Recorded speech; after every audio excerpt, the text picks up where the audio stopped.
Verse 6. And he said, I am the God of your father, the God of Abraham, the God of Isaac, and the God of Jacob. And Moses hid his face, for he was afraid to look at God. Okay, so what do you get here? Chapter 1 spoke of they all died out, right? All of the Hebrews, and now the forefathers, they're all dead. Pharaoh forgot about him. I explained already that Pharaoh didn't really forget about him because there's annals and they could have gone up and read up on it, but he wanted to forget about it. Right? But that is Pharaoh forgetting. And they're dead. Abraham, Isaac, Jacob, they're all dead. Now God is saying, I am the God of Abraham, Isaac, and Jacob. Now he's not the God of dead people, right? He's a God like Jesus is going to explain to the Sadducees that didn't believe in the resurrection of the dead. He's not the God of dead people. He's the God of alive people. So in chapter 1 we saw they all died out. Now God is speaking of them not as dead, but as alive. Okay, that is as well, again, kind of an important point. I think here for Protestants we sometimes make this mistake of thinking, oh, you know, our forefathers, for fear of worshipping our forefathers or giving too much to them, we say, you know, the Orthodox or so, when they get in church, that's what the Orthodox say, right? That they worship together with the church, conquering church up in heaven, and the church on earth, right? The suffering church here. When you get to worship God, they get together and they worship God. That's kind of the idea. Now, there's a big point to that, right? Because we see in Revelation that those who died, they're worshiping God. Always. And so when we worship God, in that sense, we unite with them. So in that sense, life and death does not subdivide. Okay, I think in this case, the Orthodox has a point, and we as Protestants, different Protestants, they're treated differently, but we make a little bit, maybe not enough of the fact that, yes, our parents, they were Christians, believers, or grandparents, great-grandparents, whoever, they were believers by the grace of God, and they're with God now, and it's like, as if they ceased to exist. No, they didn't cease to exist. They are there worshiping God in heaven. So when you worship on earth, they are worshiping in heaven, worshiping God. Do all do it at the same time. Now, sure, that does not imply, okay, now I need to burn a candle to my great-grandfather and ask him to go and pray to Jesus up there in heaven, or since he's in heaven and I'm down here kind of idea. No. And here the Orthodox kind of, no, I know it's not what they really teach in theology, but that's what the people believe. Okay, sometimes what the people, like in the Protestant church, what are taught from the pulpit, or what even, and what's heard by people differ. And very often than not, the stuff being taught from the pulpit differs anyhow from what's written in the Bible. So one knows, one never knows, maybe the people hear it more correctly than as it's written in the Bible, than the pastor is preaching it. But anyhow, so what the official Orthodox theology is concerning this, and what people understood behind it, is different.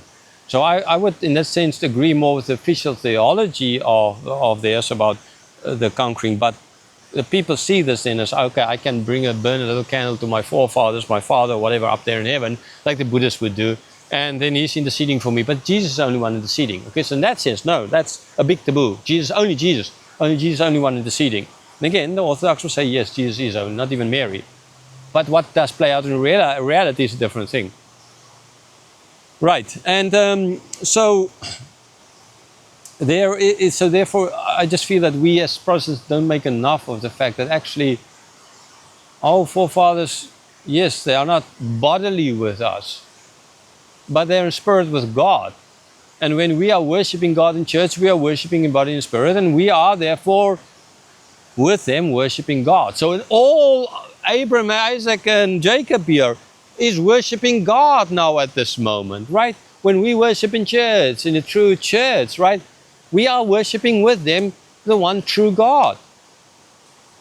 So I think you need to think a little bit, what I'm saying, so you need to think a little bit more wider. Because we think like this, often Protestants, we sometimes, more often than not, when it gets to this topic, think like this. And we don't see a wider church out there. Yes, we speak of, as Reformed people, of the true church of God, which consists of believers from all denominations, be it Catholic, Roman Catholic, that is, Orthodox, the different shades and shapes. or Protestants, right? The true church of God, the right, and then the false church kind of idea, right? Those consist of people calling themselves Christians but don't really believe. Yes, now in that sense, kind of, yeah, we have a wider view of the church on earth. But there's a bigger church. There is not just a church on earth, there's a church which started in existence from Adam and Eve and not from Pentecost as well, right? Because there were people, Seth, sure, believer, and there was no Israel at that stage. So what was he then? He's part of the body of Christ, which is the church. Oh, man. Anyhow, so yeah, we need to think therefore wider, not just on our denomination, but not just our earth. In other words, earth, heaven, these two needs to meet here. Okay, it is an important point. And but the thing that God is trying to get at is, Pharaoh might have forgotten. You guys might have forgotten. These guys are dead and not in their bodies on planet Earth. But I'm their Father. I'm their God. They're not dead. They're with me. I haven't forgotten. Right? I see them worshipping me. Okay. So yeah, that is something I just want to stress. And what it would have meant, again, for the people in Israel is that Pharaoh forgot, God didn't forget. Right? God didn't forget the names, and they're not dead. Yes, bodily dead. They will be raised on the last day when Jesus comes back, like all the rest who died up till then, me most likely included. Okay? That's just that. But this is therefore great news. Yes, little Pharaoh can forget about us, but God is with our forefathers. Forefathers was God, that's better stated, and He hasn't forgotten about us. He knows us. He's our God. Huge difference. Huge difference. Great news. Hope. Under dire circumstances, right? When it seems the whole world is falling apart. Speaking with refugees, we're just waiting for some kind of documents and never know when they might. Will they get the documents before the police gets them? One never knows. Hope, waiting. Right? Hope dies last kind of idea, right? And this dire circumstances.